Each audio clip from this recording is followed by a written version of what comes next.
Muy buenos días a todos. Qué gusto, hermanos, es poder vernos otra vez en carne y hueso y no nuestra imagen digital, o ustedes la imagen mía digital, la del hermano Walter, la de Luis Diego, algunas veces en las predicaciones, en las enseñanzas.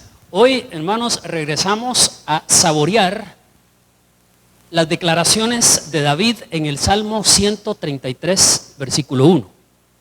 Y ahí David expresó: miren cuán bueno y cuán delicioso es habitar los hermanos juntos en armonía. ¿Por qué? Porque allí envía el Señor su bendición y vida eterna. Así que muy buenos días, mis hermanos.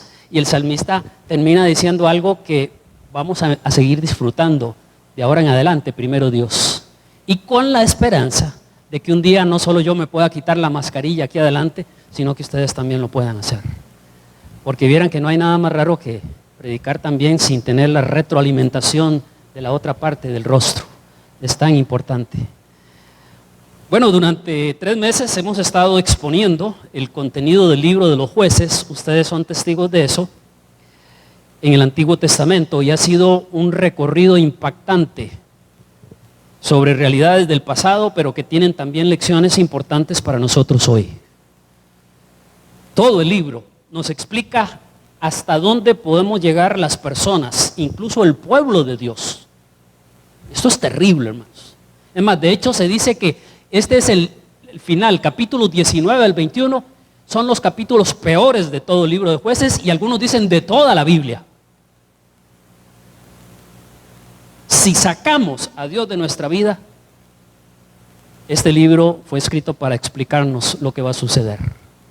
Es terrible. Por eso, mis amados hermanos, yo siempre les voy a animar a que perseveremos en buscar a Dios día a día.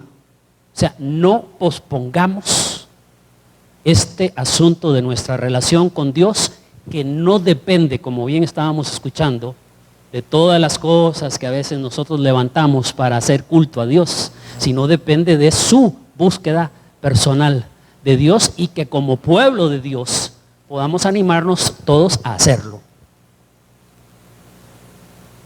Y lo hace el libro de Jueces con una frase repetida varias veces que dice: en ese tiempo no había rey en Israel, cada quien hacía lo que le daba la gana. Esa es una traducción de la Biblia Dios habla hoy.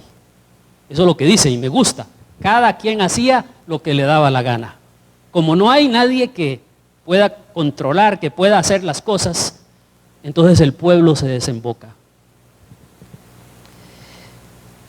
Es importante esto porque hay un canto viejo de un grupo que algunos van a recordar aquí, un grupo español que se llama Alaska y Dinarama, en el año 1982, o hace mucho tiempo. Yo estaba chiquito, no tan chiquito, pero parte de la letra decía algo de esto. Decía, por ejemplo, no soy de nadie ni tengo dueño. Vea qué lindo suena. No soy de nadie ni tengo dueño. ¿A quién le importa lo que yo haga? ¿A quién le importa lo que yo diga? Yo soy así porque así seguiré, nunca cambiaré.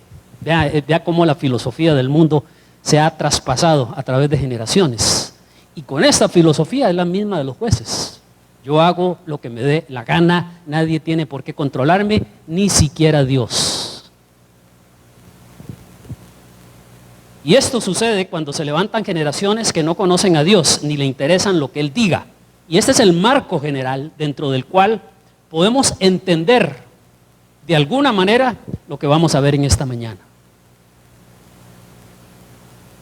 Porque el libro de los jueces termina, los capítulos 19 al 21, yo no sé si hicieron la tarea de leer antes de venir esta mañana, pero terminan, hermanos, con esta cruda realidad. Violencia contra la mujer. Y ese es el tope, hermanos, es el fondo a donde llega la decadencia en todo el libro de Jueces. Así que vamos a abrir la Biblia a Jueces 19 al 21. Jueces 19 al 21.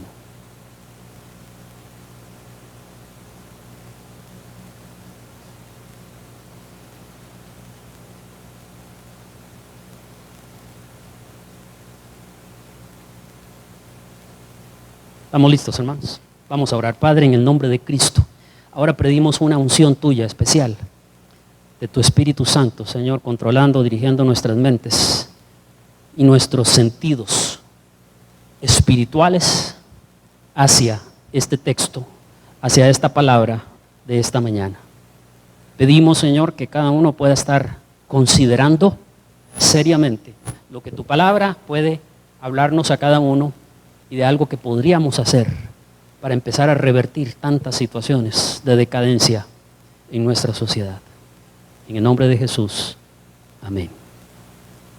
Antes de entrar ahí, hermanos, quisiera citar del escritor Henrik Ibsen. Él escribió una obra de teatro que se llama Un enemigo del pueblo. Y él dijo lo siguiente: he descubierto que las raíces de nuestra vida moral están completamente podridas. Vea lo que le escribió hace tanto tiempo. Dice, las raíces de nuestra vida moral están completamente podridas, que la base de nuestra sociedad está corrompida. Pues esta es una realidad que vamos a experimentar. Entonces esta mañana, con el realismo bíblico que uno dice, ¿y por qué estas cosas se escriben en la Biblia? ¿Por qué tenía que escribirse esta historia tan tremenda? Bueno, por algo Dios la dejó ahí, hermanos. Es que la Biblia no oculta nada de la realidad humana. Así como no oculta, bueno, no todo lo podemos saber de Dios aquí en esta tierra, pero dice muchas cosas de Dios que nosotros podemos entender. Y miren, según las estadísticas, 1 de cada 3 mujeres en el mundo ha experimentado violencia física y sexual, principalmente a manos de su pareja, sea que esté casado o no, o incluso a manos de un novio. En Costa Rica, desde el 2007 al 2020 han habido 364 femicidios. Y ya para el 2 de julio de este año ha habido 27 femicidios. Y yo sé que tal vez esto es algo que algunos pensarán, ¿y será así? Bueno, yo creo que sí, hermanos.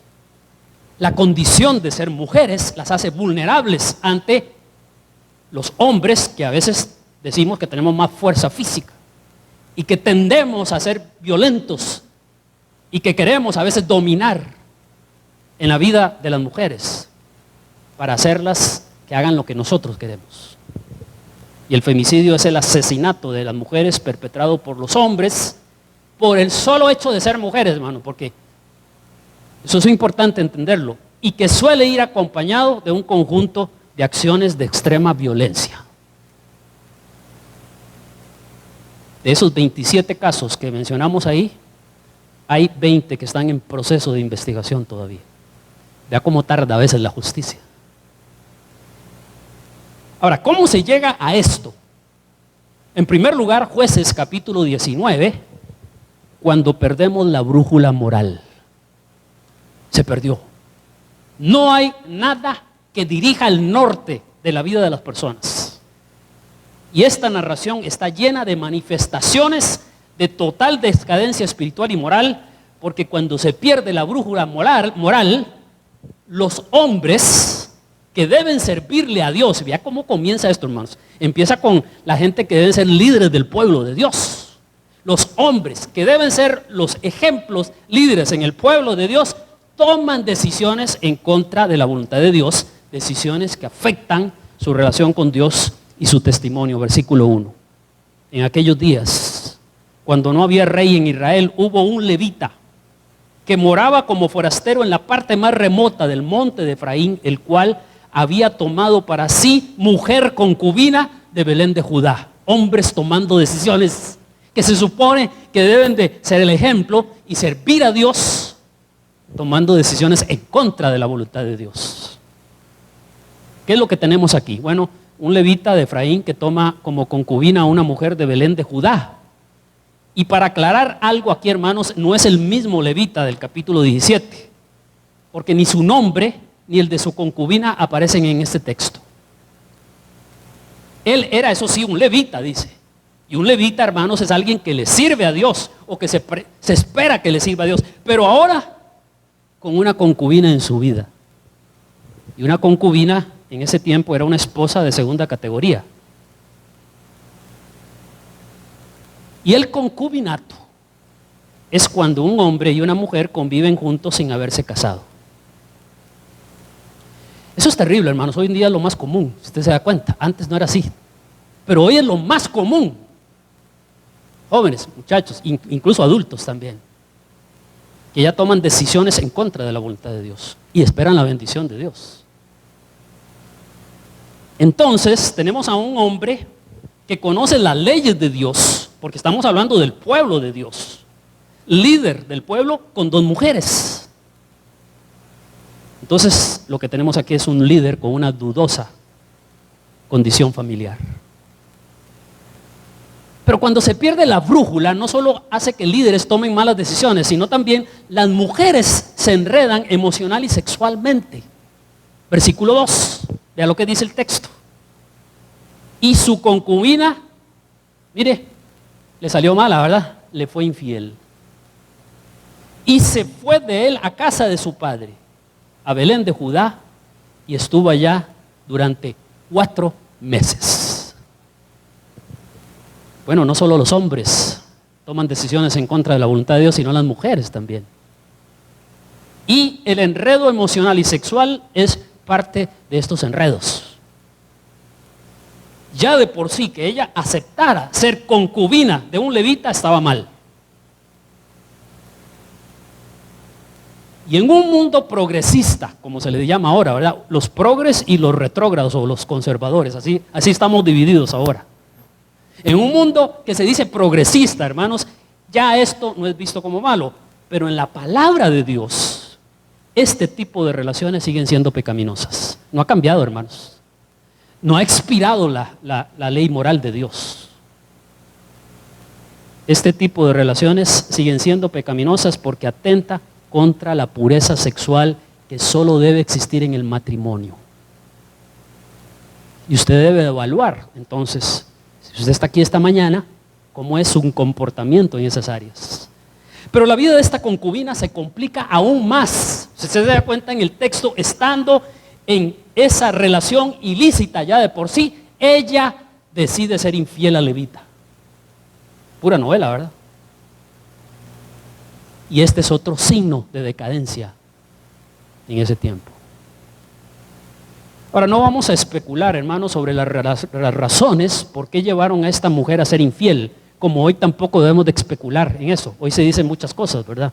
¿Qué lleva a una persona a ser infiel? Bueno, ¿qué importa, hermanos? El problema es que ser infiel ya es un problema. Y la responsabilidad, yo tomo las decisiones. No hay razón que justifique la infidelidad ni de un hombre ni de una mujer. Parejo. ¿Están de acuerdo? Espero que sí. De hecho, si alguien trata de justificar la infidelidad, indica que en su corazón algo está en decadencia. Y el asunto aquí es que ella fue infiel a levita, lo abandona y se va ¿a dónde? Qué interesante. ¿A dónde va a regresar? A la casa de papi, ¿verdad? Y él tiene que recibirme. Bueno, eso es lo que pasa en las relaciones familiares. Así es, a veces uno. ¿Sí? Y también cuando se pierde la brújula moral, versículo 3 al 13, se pierde la sensatez y la prudencia. Bueno, el texto es largo, por eso yo se los dejé de tarea que lo leyeran antes de venir y ustedes ya más o menos se acuerdan de qué se trata. Vamos a leer un poco esto. Y se levantó su marido y la siguió para hablarle amorosamente y hacerla volver. Cosa rara en un hombre, ¿verdad?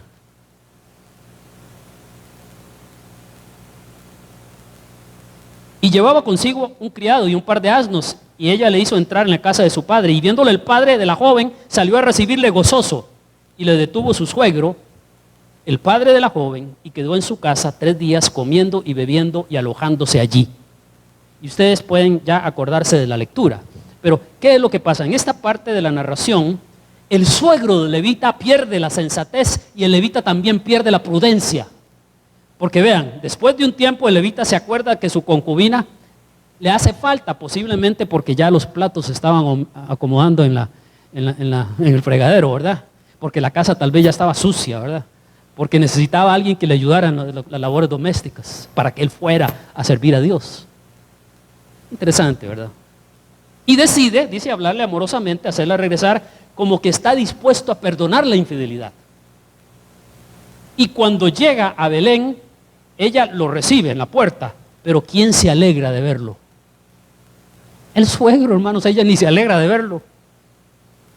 Así dice el texto, hermanos. Por lo menos en el versículo dice, viéndola, el padre de la joven salió a recibirle gozoso y le detuvo su suegro. Lo que sigue, hermanos, son muestras de hospitalidad oriental, que por 4 días, y fue hasta el 5.º día que el levita decide irse. Pero vea la insensatez y la pérdida de prudencia, que decide irse de noche con la mujer. Y es aquí cuando se muestran todas estas cosas que estamos viendo en el versículos 11 al 15. Vea lo que dice, ahora sí vamos a pasar del 11 al 15. Y estaba ya junto a Jebús. El día había declinado mucho. ¿Quién lo tiene saliendo de noche, hermanos? Y dijo el criado a su señor, ven ahora y vámonos de esta ciudad de los jebuseos. O sea, él no quería estar con gente que no fuera del pueblo de Dios. Según él decía, posiblemente con gente de mi pueblo voy a estar más seguro. Ahí dice, pasaremos en ella la noche. Y su señor le respondió, no iremos a ninguna de las ciudades de extranjeros, que no sea que los hijos de Israel, no sea de los hijos de Israel, sino que pasaremos hasta Gabá. Y dijo a su criado, ven, sigamos hasta uno de estos lugares para pasar la noche en Gabá o en Ramá. Pasando pues, caminaron y se les puso el sol junto a Gabá, que era de Benjamín. Y se apartaron del camino para entrar y pasar allí la noche en Gabá. Y entrando, se sentaron en la plaza de la ciudad, porque no hubo quien los acogiese en casa para pasar la noche. Bueno, llegan ahí, el criado, que es más prudente y sensato que el suegro y el levita, querían pasar allí la noche, pero él no se sentía seguro, pensando que entre el pueblo de Dios estarían más seguros. Por cierto, hermanos, hoy en día tenemos que llegar a la conclusión, tristemente, que a veces tenemos que abrir los ojos espirituales. No necesariamente la iglesia es el cielo. Y usted no necesariamente por decir estoy con el pueblo de Dios, estoy seguro, lamentablemente. Porque dentro de las iglesias, si la gente saca a Dios de su vida, las mismas cosas van a pasar aquí que pasan afuera. Así que cada quien tiene que tener, como dijo el Chapulín Colorado, sus antenitas de vinil espirituales bien abiertas, hermanos, bien graduadas. Y no todo que se llame hermano realmente anda como debe andar. Aquí hay una muestra de esto. Cuando se pierde la brújula moral, por último, hermanos, nos enfrentaremos a la perversión social, moral y a la violencia. Versículos 14 hasta el 30. Y como yo les dije que lo leyera, hermanos, no lo vamos a estar enfatizando porque si no, no terminamos nunca. Pero quiero enfatizar varias cosas. Primero, perversión social y moral de todo un pueblo, hermano, ya no solo de un levita y la concubina, sino de todo un pueblo. Versículos 14 al 22, se pierde la hospitalidad. Se dio cuenta que cuando llegaron a ese lugar, dice que estaban ahí en la puerta y que nadie los veía ahí y nadie les ofrecía, vengan para hospedarlos. Eso era muy importante, la hospitalidad era un valor grande en ese tiempo. Y si eso se pierde, hermanos, se va a seguir perdiendo muchas otras cosas. No hubo, dice el versículo 14, 15, ¿quién los acogiese en casa para pasar la noche? Hasta que un paisano anciano los hospeda ya muy de noche, en los versículos 16 al 21. Vio a los pobrecitos ahí que pasó todo el tiempo y nadie, y Dios le movió su corazón para recibirlo. Y no solo, hermanos, se pierde la hospitalidad, se pierde también, o se llega, perdón, a la perversidad moral y sexual, versículos 22 al 25. Sucede algo aquí que nos recuerda, mis amados hermanos, el caso de Lot en Sodoma, allá en Génesis 19. Dice el texto que hombres perversos El texto hebreo literalmente dice hijos de Belial. Rodean la casa del anciano y piden que saque al levita para tener relaciones sexuales con él. O sea, para hacer una violación masiva del levita. Vea la perversión que se llegó. El pueblo de Dios, hermanos, se contagió del pecado de los pueblos paganos. Entonces viene la violencia física y sexual contra la mujer, la concubina, versículos 23 al 26. Y salió de ellos, versículo 23, el dueño de la casa y les dijo: no, hermanos míos, os ruego que no cometáis este mal, ya que este hombre ha entrado en mi casa, no hagáis esta maldad. Y repite algo que nos recuerda también la experiencia de Génesis 19. He aquí mi hija virgen, y la concubina de él. Yo os la sacaré ahora, humilladlas y haced con ellas como os parezca. Qué terrible, hermanos. Y no hagáis a este hombre cosa tan infame, pero sí pueden hacer cosa infame con las dos mujeres. Ven, hermanos, todo cuando se pierde la brújula, todo se descontrola.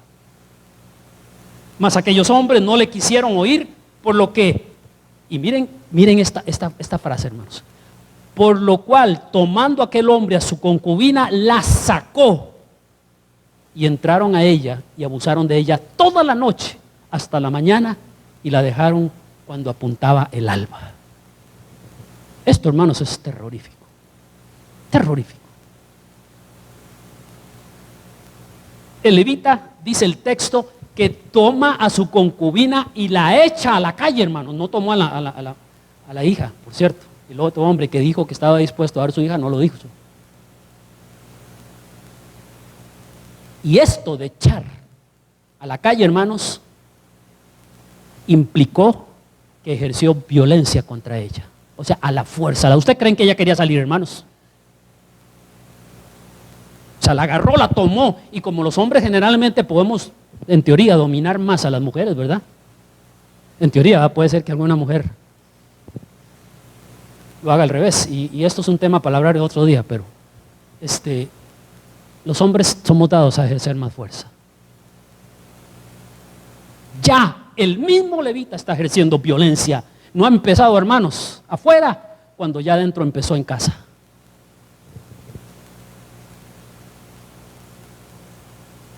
De quien se suponía que debía protegerla, no vemos eso.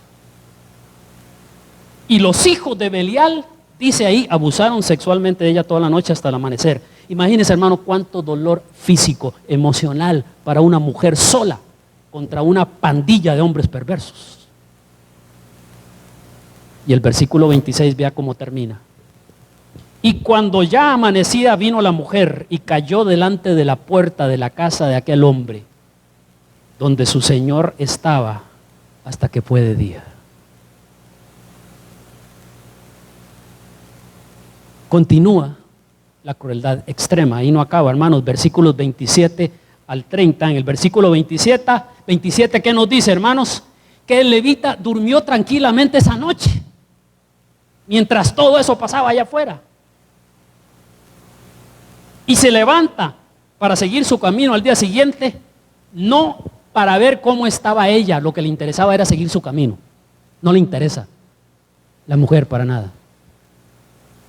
Y miren, hermanos, es la primera vez, por lo menos en este relato del capítulo 19, que él le habla a la mujer.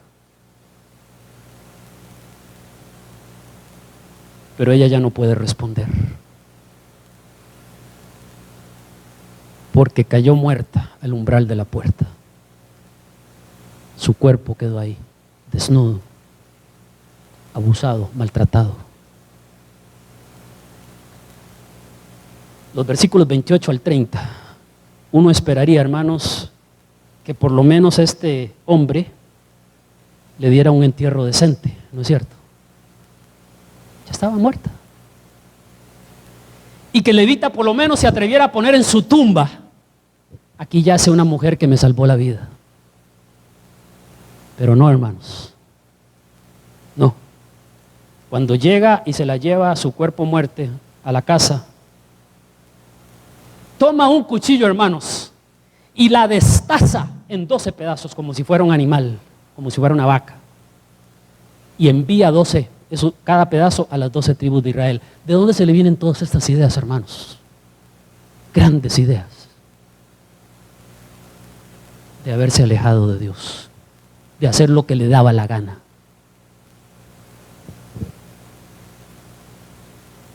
Y el versículo 30, mire cómo termina. Hermanos, aquí dan ganas de llorar, de veras.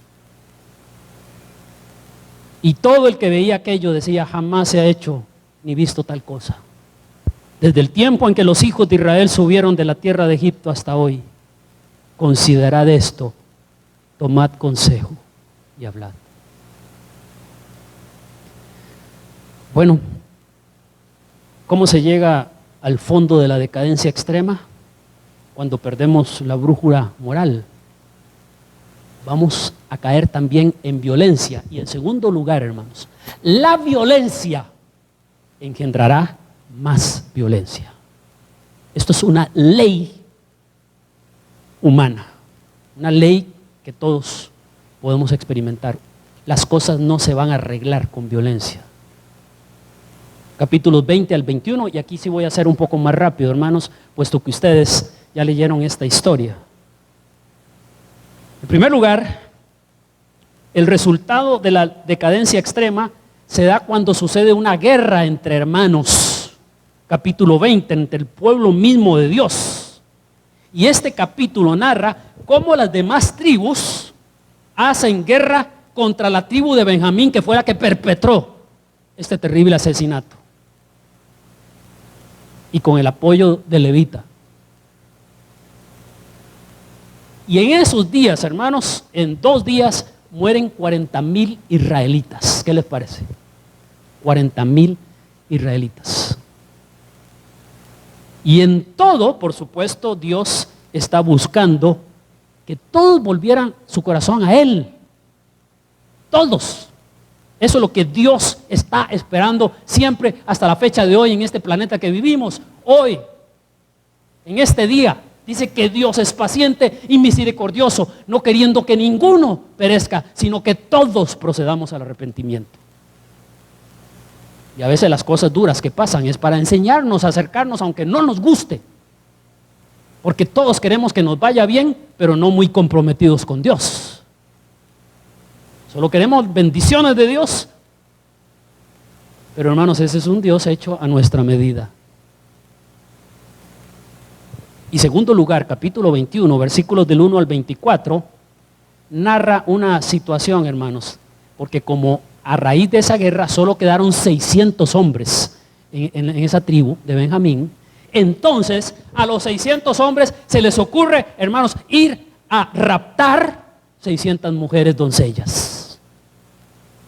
Y la narración, si ustedes se dan cuenta, de este capítulo 19 al 21, comienza con una mujer ultrajada y asesinada y termina con 600 robadas, llevadas lejos de sus familias, porque se les ocurre la gran idea de que estos pobrecitos no podían quedarse sin mujer. Bueno, hay una pregunta que todos hacen en el capítulo 21, 2 al 3, leamos. ¿Y cuál creen ustedes que sería la respuesta correcta? Veamos 21, 2 y 3. Dice.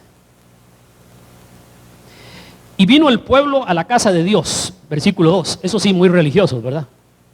Eso nunca se pierde. El hombre es irremediablemente religioso, aunque esté mal con Dios, pero cree que eso es...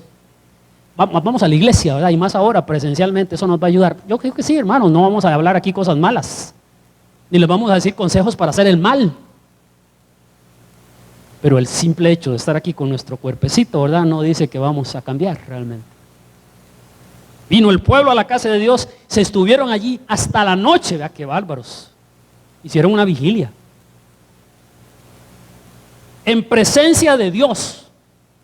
Y alzando su voz hicieron gran llanto y dijeron, y miren lo que preguntan, oh Jehová, Dios de Israel, ¿por qué ha sucedido esto en Israel? Que falte una tribu en Israel. Ya, qué interesante, se preguntan por qué. ¿Cuál sería la respuesta, hermanos? Y aquí es donde viene entonces la lección para nosotros hoy. Todo esto vino porque se alejaron de Dios y pervirtieron sus costumbres y su conducta. Y aquí también, hermanos, es donde viene la lección para nosotros. Y guarde esto en su corazón, hermanos, y lo voy a repetir fuertemente. Si nos alejamos de Dios, podemos llegar a caer bien bajo. Y usted no diga, no, jamás el pueblo de Dios, la iglesia evangélica, yo, líderes espirituales, han caído bien bajo. Que se diga del pueblo de Dios, hermanos.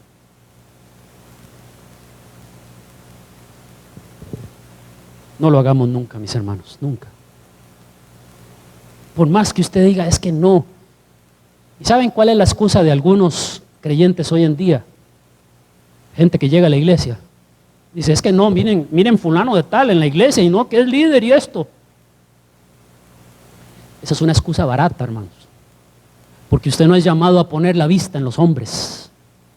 Los líderes tenemos la responsabilidad, por supuesto, de andar en el camino de Dios y tratar de dar el ejemplo lo mejor posible. Pero si usted depende de un líder para que usted esté animado a seguir la vida espiritual, está en peligro y en decadencia espiritual. ¿Cómo concluimos esta mañana? Bueno, en primer lugar, hay 3 cosas que tenemos que revisar. La primera cosa es revisar nuestra vida hoy, aquí, y que busquemos hoy señales de decaimiento espiritual en mi vida. Y como termina el Salmo 139, versículos 23 al 24, que dice, le hace una oración al Señor, el salmista, porque Dios nos conoce perfectamente.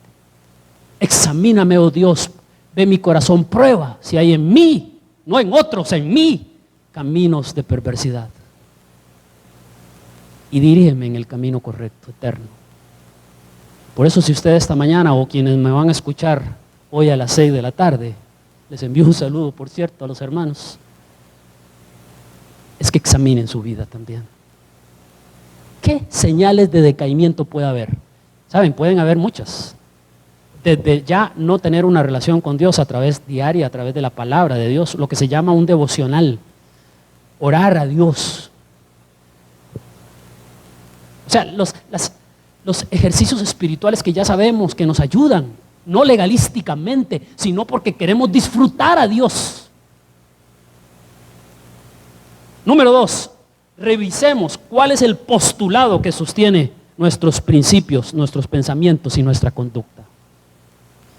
Si su lema de vida es, ¿a quién le importa lo que yo haga? Como he visto algunas publicaciones de algunos creyentes. ¿A quién le importa lo que yo haga, lo que diga? Si vivimos bajo la cantaleta de que yo hago lo que me dé la gana, no me sujeto a nadie, si ese es su principio de vida, tampoco se sujetará a Dios, mucho menos.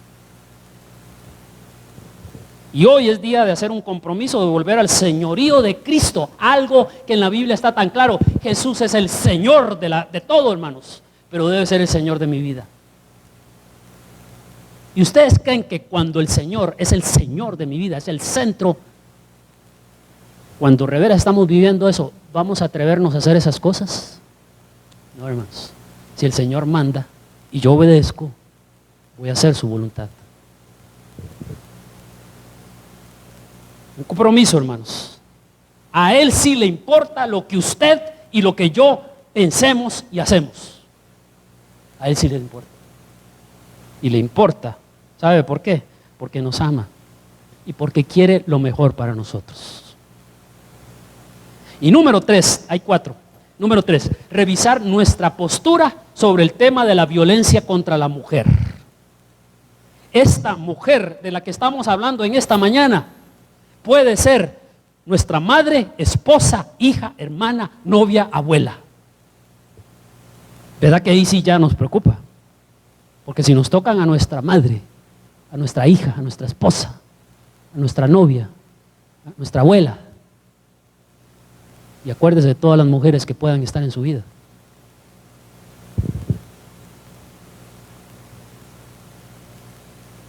¿Cómo pensamos los hombres y cómo las tratamos? Los hombres de aquí, comenzando en casa. ¿Cómo trata usted a su mamá? ¿Cómo trata usted a su hermana? A su mamá, a su abuela, el novio a la novia. Y miren, digámosles a los que se hacen novios, desde cómo la trata, a veces en el noviazgo, no estoy hablando de los primeros días, porque los primeros días es una maravilla, no. Si tiene carro, le abre la puerta, ¿verdad? Y salga, mi amor, y la agarra y la lleva a comer a los mejores lugares y todo lo que sea. Pero a veces hay señales ya desde ahí y no hacemos caso. Hay alguien con inclinación al enojo y la violencia, verbal o física, en esta mañana. Los que me escuchan o me van a escuchar. Menospreciamos a las mujeres con palabras y acciones. Si es así, hermanos, tenemos que aceptar el llamado de Dios de arrepentirnos y de buscar ayuda, si ese es el tema mío, aún como iglesia local, como personas.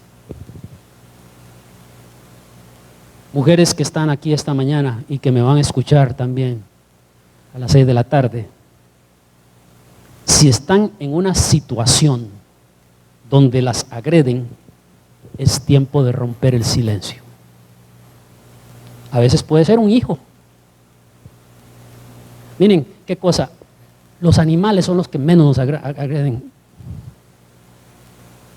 ¿O no? Esta hermana tiene un perro que la agrede. Pero a veces hay perros de 2 patas, hermanos, que se atreven a ponerle las manos o a decirles cosas que no deben ser. Mujeres que estén aquí, la que sigue, si te pega, no te ama. Si te trata verbalmente mal, no te ama.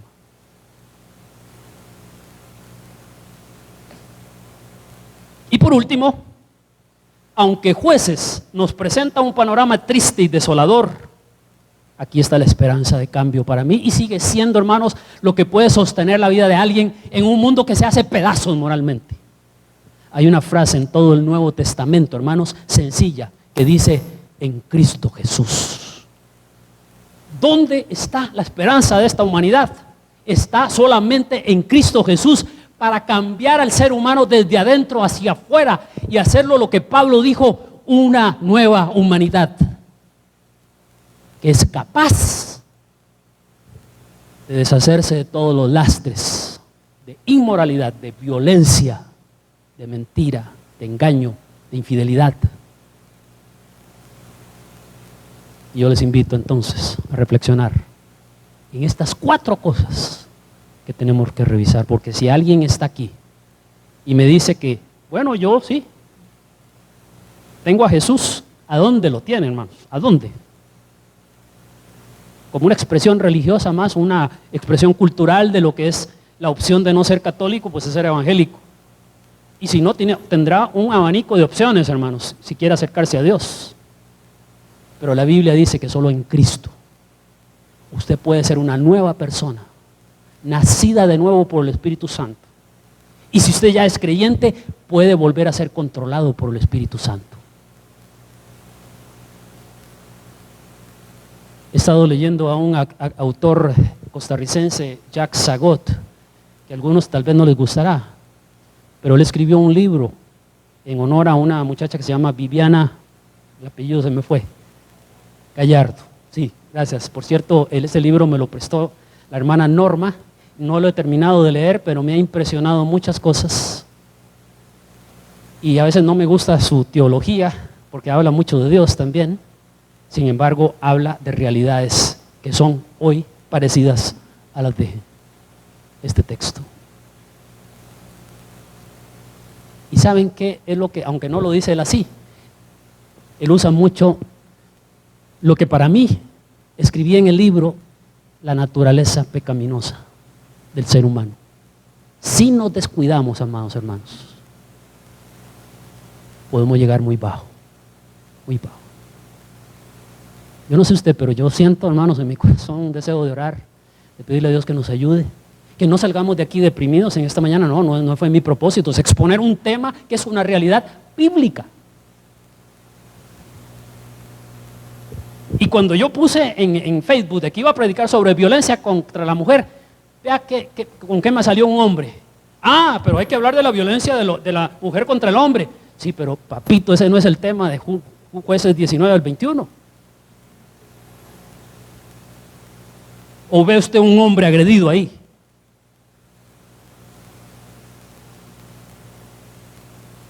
Que Dios me perdone por lo que estoy pensando, que no puedo decírselos, hermanos. Vamos a orar. Y por cierto, hermanos, antes de orar, allá está el libro, hoy lo sacamos, Nuestra lucha espiritual, que habla mucho de este tema de la naturaleza pecaminosa y cómo tenemos que cuidarnos. Digo, por si alguien todavía no lo tiene, allá está y lo puede adquirir. Oremos.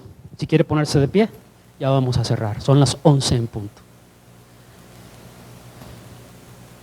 Padre Celestial, en esta mañana te agradecemos por exponernos a tu palabra, porque a veces no sabemos ni qué va a pasar, Señor. Tu Biblia, desde Génesis a Apocalipsis, es inspirada por ti, útil para ayudarnos en este tiempo. Y a veces nos muestra temas tan bonitos y llenos de promesas y de bendiciones, pero también a veces nos destapas la alcantarilla y nos haces ver la realidad de nuestros corazones. Señor, en esta mañana, si hay alguien que tiene que arrepentirse de algo en su trato, principalmente a las mujeres,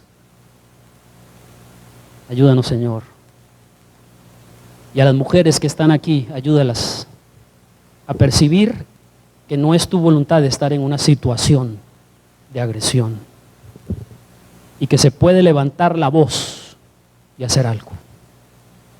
Hoy oramos, Señor, por tantas mujeres. Ya han muerto muchísimas mujeres.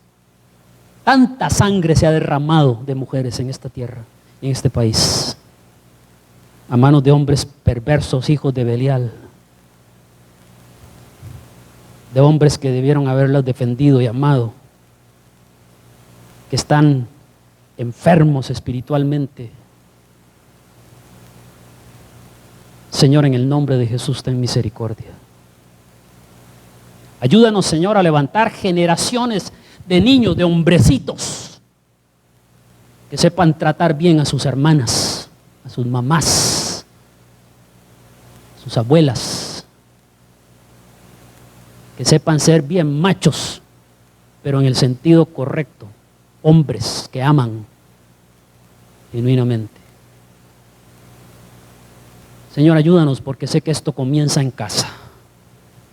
Y las generaciones de hombres que se estén levantando, ayuda a las hermanas que son abuelas también, que puedan influir de alguna manera a sus nietos y a levantar generaciones que sí conocen a Dios y que quieren someterse, que les importa lo que Dios diga acerca de lo que yo pienso y lo que yo hago. En esta mañana, Señor, te alabamos y te honramos y pedimos que salgamos, Señor, comprometidos a tratar de revertir tantas situaciones. Oramos y te alabamos a ti en el nombre de Cristo Jesús. Amén y amén. Que Dios me los bendiga, hermanos. Un abrazo de lejos, pero un abrazo del alma. Estamos despedidos.